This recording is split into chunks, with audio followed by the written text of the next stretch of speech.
Hello world, my name is Shawn Rodin, and welcome to Deeper Thoughts. Today, let's dive into the topic of H2O memory.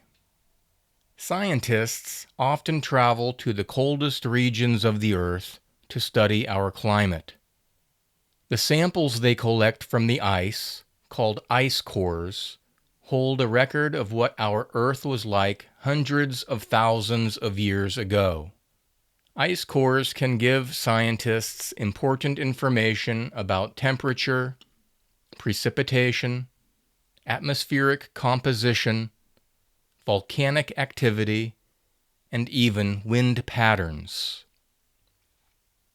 Researchers study the bubbles of gas trapped in the ice and run melted samples through various instruments to find tiny pieces of pollution, traces of metals, or natural aerosols like dust or volcanic ash. They look for patterns to track changes in the atmosphere's composition and temperature, so they can have a better idea of what activities happened on Earth many years ago. Through these experiments, it is a fact that water contains physical information. Can water also hold non-physical memory or emotion? One Japanese researcher, Dr. Masaru Emoto, believed it does. In his book, The Hidden Messages in Water, he suggested that human thoughts, emotions, and intentions could alter the physical properties of water molecules.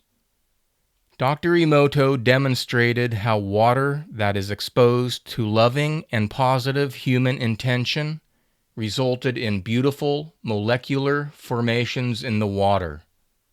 Water exposed to fearful and negative human intentions resulted in disconnected and unpleasant molecular formations. He also experimented with music and found that classical music, such as Mozart, generated beautiful crystalline patterns,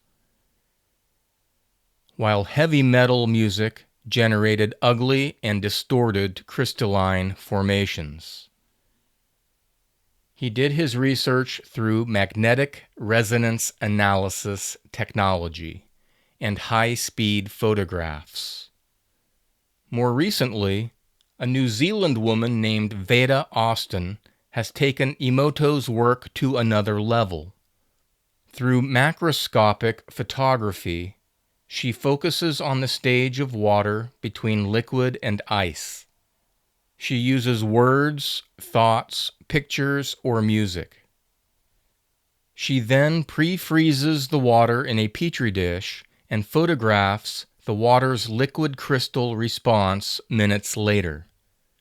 For example, an image of a hand will appear in the ice after the thought of the human hand was sent to the water. Of course, modern science is critical of Emoto's and Austin's work, and classify it as pseudoscience, or fake science.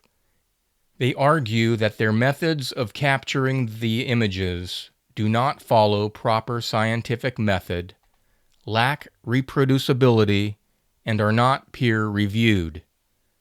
They believe that different observers could interpret the same ice crystal images differently. What we do know for certain is that without water, there is no life on Earth. But is it possible that water holds an intelligence that we don't fully understand yet? Both Austin's and Emoto's images are available online to view for yourself.